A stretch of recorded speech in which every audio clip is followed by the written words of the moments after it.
Hi guys, मैं आपका host Charlie Pappu आप तमाम दर्शकों को एक बार फिर से स्वागत करते हैं लव की दुनिया में। उसके जाने के बाद ये स्टोरी सुधाकर रवि जी द्वारा रचित कहानी बहुत ही रोमांचक है और इसमें लव के साथ मोटिवेशन भी आपको मिलेगा इस लॉकडाउन में। तो चलिए बिना देरी किए हुए हम इसे शुरू करते हैं। उसके जाने के बाद बारिश जाने के बाद भी जमीन में नमी बची रहती है कई दिनों तक। हवा की महक भ्रम बनाए रखती है। बारिश के न जाने का जाना हमेशा ही कुछ छोड़ कर जाता है। किसी का संपूर्णता के साथ चले जाना संभव नहीं हो पाता। बारिश नमी छोड़ जाती है, ट्रेन मुसाफिर छोड़ जाती है और लोग चले जाते हैं ढेर सारी यादें छोड़कर।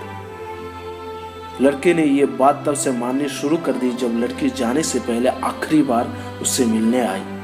छोड़कर जाने का दुख लड़की को भी था, लेकिन लड़के से ज्यादा नहीं। वो जिंदगी में 2 कदम आगे बढ़ाना जानती थी।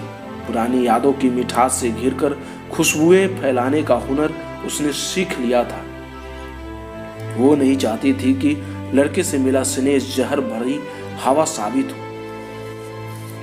यूं ये कठोर सच है कि प्रेम के 2 कोमल फूल एक साथ खिले थे, लेकिन वर्ग समाज के गर्म थपेरे उन फूलों की नरम पंखुड़ियों को जला चुके थे।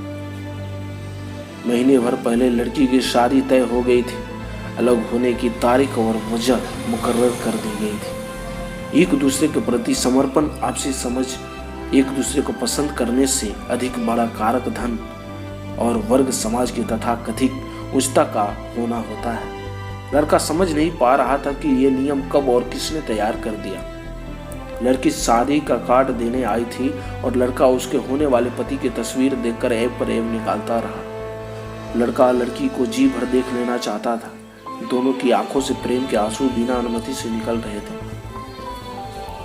एक बार तो लड़के का मन हुआ कि लड़की की शादी समारोह में शामिल होने जाए, लेकिन ख्याल आंसुओं में डूब कर रही है। पार्कों से भरे जिस पटना पर वो कल तक इतराता था, अब वही उसे चुभने लगा था। लड़का अवसाद में डूब गया था। एक रात खुद को चोट पहुंचाने की कोशिश भी की, लेकिन सफल नहीं हुआ। राजदार डॉक्टर मिश्रा ने हंसते हुए कहा कि जिसके शरीर का सबसे मजबूत हिस्सा दिल पहले ही टूट चुका है, उसकी हड्डियां क्या टूटेंगी। एक ही एहसास की याद में डूबा मन अवसाद से भर जाता है और ऐसी हालात में अपनी पहचान तक बाकी नहीं रहती। रिश्ते नाते फिजूल लगते हैं। खुशी तो क्या, गम का भी एहसास नहीं होता। खुशी विहीन जिंदगी मौत से बदतर हो जाती है। लड़के को 3 माह बाद भी जीवन बेकार लग रहा था। भूल सा गया था कि कभी वो लेफ्टिनेंट बनना चाहता था। अब वो इस मोड़ पर आ गया था कि नींद की गोली लिए बगैर नींद नहीं आती थी। एक रात यूं ही छत पर अकेला बैठा था, तभी मोबाइल बजा। स्क्रीन पर नजर गई, देखा स्नेहा का कॉल था। ये वही नाम था जिसे दिखने भर से दिल में खुशी की लहरें उठने लगती थी।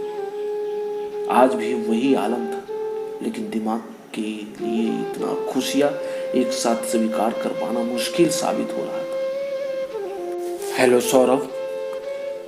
स्नेहा से इस भरी आवाज में लड़के ने सवाल किया। हाँ स्नेहा बोल रही हूँ, उधर से जवाब मिला। कहो कैसे याद किया?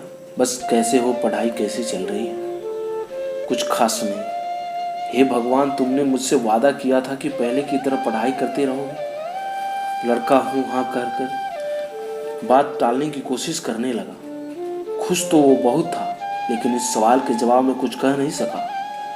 लड़की ने फिर फोन करूंगी कहकर कॉल डिस्कनेक्ट कर दिया। आए दिन बातें होने लगी। जाने के बाद किसी के लौट आने की खुशी पुराने साथ से कम नहीं होती। अपने प्रिय इंसान से अक्सर बातें कर पाने की वजह से लड़के का अवसाद ना जाने कहाँ जाता रहा। और फिर एक दिन, सुनो सौरभ, अम्मी जी तुमसे बात करना चाहते हैं। सौरभ चौंक गया। ये वही नाम था जिसकी जगह सौरभ खुद का नाम शादी के कार्ड पर छपा हुआ देखना चाहता था। स्नेहा के पति। अगली आवाज अमित की थी। हेलो सौरभ, कैसे हो? सौरभ हकलाते हुए बोला, जी मैं ठीक हूँ। अच्छी बात, मैं भी ठीक हूँ। स्नेहा ने तुम्हारे बारे में कई बार बताया। तुम कंबाइंड डिफेंस सर्विसेज का एग्जाम देने वाले हो ना? जी। एग्ज़ाम तो देना है, लेकिन पढ़ाई की तैयारी बहुत दिनों से छूट गई है। सुनो, तुम ऐसा क्यों नहीं करते कि मेरे पास दिल्ली आ जाओ। यहाँ अच्छे टीचर मिलेंगे और कम समय में ही बेहतर तैयारी हो जाएगी। सौरभ कुछ कहता उससे पहले अमित ने बात आगे बढ़ाई। सौरभ, मुझे सब पता है। उम्र में तुमसे बड़ा हूँ, इसलिए तजुर्बा भी जरा ज़्यादा है। देखो, मैं और स्नेहा तुम्हारा भला चाहते हैं। तुम छोटी छोटी चीज़ों के लिए ज़िंदगी बर्बाद नहीं कर सकते। अब सौरभ अजीब सी उलझन में था। कहाँ तो उसे लग रहा था कि उसका प्यार ही सबसे महान है। अमित और स्नेहा जैसे लोग अपने स्वार्थ में डूबे हुए हैं, पर सच्चाई तो एकदम अलग है। वो ये कि एक अनजान इंसान अमित को उसकी फिक्र है और स्नेहा भी उसके लिए चिंतित रहती है।